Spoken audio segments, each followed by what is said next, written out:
Hey Frontliners, Dan here for Comic Frontline, and we are going to do a little bit of a haul video from New York Comic Con.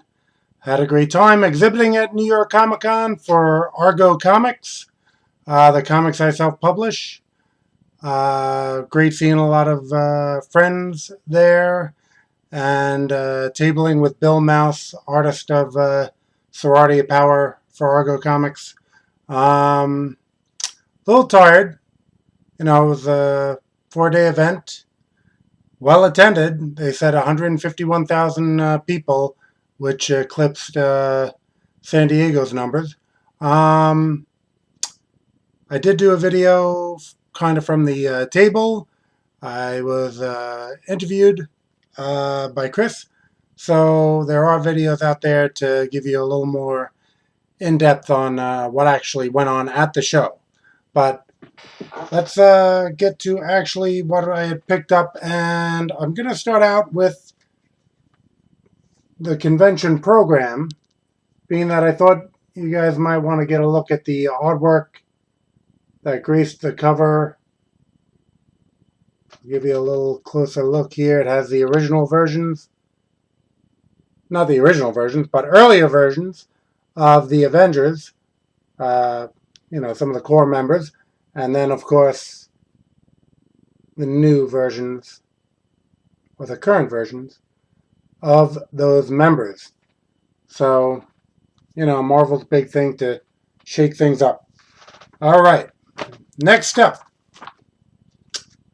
I was getting some artwork for Argo Comics from Tim Vigil, and being a fan of his work, not just, guy who wants artwork for my own company. I have one of these, Tim Vigil. So, a little sketchbook here. He's a master of the comic art form. Let's see, I was picking up stuff of his right from the beginning of, I believe, a book called Power Plays. I'm not going to remember the company at the moment, but yeah, they had a few books out. First saw his work in that. Followed him into Greater Mercury Comics with Grips, which was a title that was popular at the time. And of course his own creator-owned series Faust with him and David Quinn. So that fantastic body of work. Again, one of the true masters of the comic book art form. I did get art from him as well as this book. All right. I also ran into a pinup artist for Argo Comics. I was able to give him the copy that his pinup appeared in, and he had a book at his table, Epics, Anthony Marquez. So, this looked good. I now have a copy, and I look forward to reading it. Anthony's work, he's an artist on the rise. If you check out, any of these people, you can Google image search their name in comics, and you'll see the artwork that I'm talking about. Speaking of whom, Lipe Diaz, right? Yep. He is a Brazilian artist, friends with Rafael Angelis, who had done, let's see, he did work for me in Sorority of Power number 3 and Argo 5 number 8 and 12. Nope. Yeah, 8 and 12. And he does fantastic work. Wait, 8 and 13, excuse me. He does fantastic work. I had seen Lipe's work before, as Rafael had recommended him. And so we got to actually meet up and talk at the con, which was nice. If you go to Comic Frontline, our main page of the uploads, you will actually see that Michael Ventura interviewed Lipe. So here you have it. Michael has a copy. I have a copy. Apocalypse Boulevard. All right. Next up. Usually most of my art purchases are for my own characters and, to bring you great artists doing their versions of Argo Comics characters in the back of my Argo Comics. And I'm not usually a big print guy, but again, another person, he had done a pinup in Argo 5 number 0, the great Kevin Maguire. I am a huge fan of Kevin Maguire's art. So while I'm not usually a print guy, I did pick up these prints. It's going to be hard to fit these in on the screen here. Actually, I'll just about take up the whole screen there. So let's get an angle here so you can see it all. Oop. Superman print, well, Justice League print rather, classic Justice League. Batman TV show print. Okay, there you go. And hold up, don't go anywhere. Here we got a Batgirl print. He did a fantastic Batgirl Catwoman miniseries, and of course, something he is very well known for, the Justice League International team, otherwise known as the Bwahaha years. Again, another guy who I've just followed throughout his career. As if you've seen my whole video, certain people are what I call insta-buys, that almost anything they're doing, or anything they're doing, I am picking up. Kevin Maguire certainly fits into that category.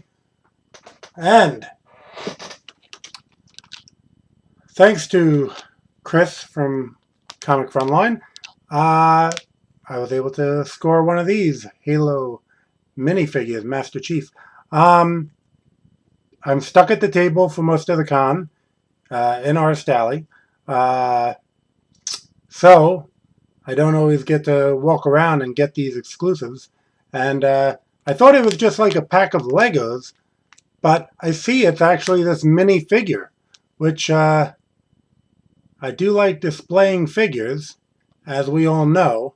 So, well, you mint and package people might want to avert your eyes at this point, because we are going to open this up and get out this little Master Chief. So, you're all going to be able to see what this exclusive is. Yes, I'm burning eBay money as we speak by opening this. I know you guys out there who go out to the shows to get these exclusives, chuck them up on eBay. I am not one of them, The only time, I'll sell stuff on eBay on occasion, but that's just to probably make room for the new stuff coming in. I'm not really purchasing with the intent to sell. Trying not to damage the figure, opening this carefully. Alright, here we go. If there's assembly required, then we may not get to see this. Oh yeah. Well, it's Legos. What do you expect, I guess? So, that's the whole point of Legos, as I know it. Let's see. Well, doesn't seem too complicated, so I am going to give this a shot. Oh, alright. Here we go. Master Chief. There you go. I think I had perhaps dropped the gun, but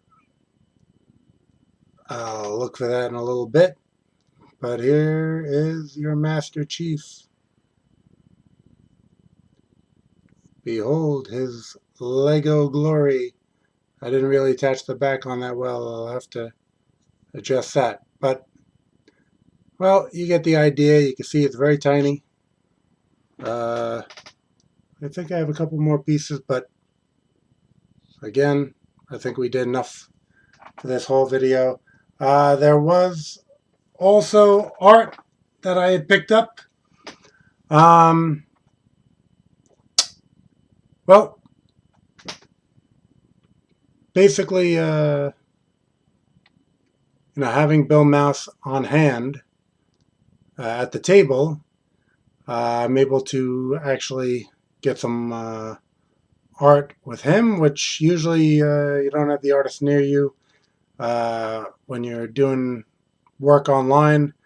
Uh, but it's very cool to see these things come to life from beginning to end.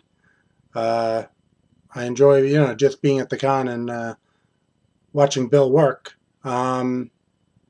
So, Bill Mouse does the art for Sorority Power, also known for his own creator-owned Near X.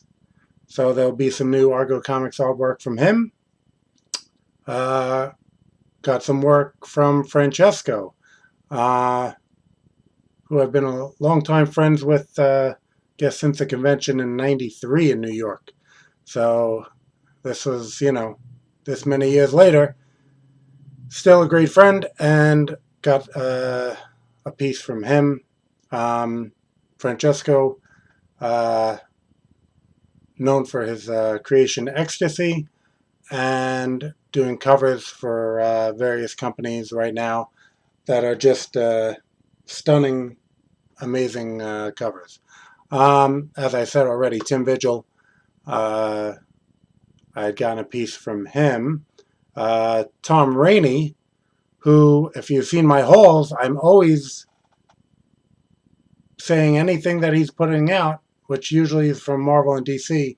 I always classify that as something I instantly buy. Uh, he just did Infinite Crisis, I believe, #2, and then various projects that over the years that I've seen him on. Well, again, anything he does, I'll buy. Some of my favorites have been like Stormwatch, The Outsiders. He's done various X-Men titles. He did Avengers Academy. These are all like, again, anything he does, I'll be buying because I think he's like one of the top guys working in comics today. Another guy whose work I loved and I came across him at the convention was Clayton Henry. Recently, he did Archer and Armstrong issue that met a lot of, I think, critical acclaim. People really liked that issue. I know it's the age of writers, and they don't really talk about exactly who's doing the art, but everyone's saying how much they love the art. It was Clayton Henry who did that recent issue. He had done X-Men and Exiles, various X-Men work and the Exiles. So, I mean, there's a guy whose work I really keep an eye out for. Usually when ordering comics, you can kind of scan through the previews and see who's doing what, and I always look for certain names, like Tom Rainey and Clayton Henry. And then, let's see, I got a piece of art from Diana Greenlog. She is an inker primarily, working in various Marvel and DC projects. I know she had done Incredible Hercules and Nova. And most recently, inking over one of my favorite artists, Kevin Sharp. She had done Illegitimates for IDW. But again, even as an inker, I had seen posts that she had been putting up various art pieces that she had done herself, a lot of sketch covers. Very talented person, so I went in on a convention pre-order with her. So, again, these are all pinups that you'll be seeing in future issues from Argo Comics. That's the bulk of my convention. I mean, even when I went to conventions without exhibiting, Artist Alley was always it for me. I mean, I buy comics regularly, and I'm a Wednesday warrior going out there. As you can see from my haul videos, I can get merchandise at comic stores and on the net. But to actually meet the creators that are putting these books out and get to see them, producing such fantastic work, and then to get some items like sketchbooks and everything that you cannot get at the comic store. For me, Artist Alley is always where I'll be, whether exhibiting or attending. All right, well, that about does it for the New York Comic Con haul video. And I will be bringing you the regular haul video that got delayed as I was getting ready for New York Comic Con. So look out for that. It'll be on extremely soon.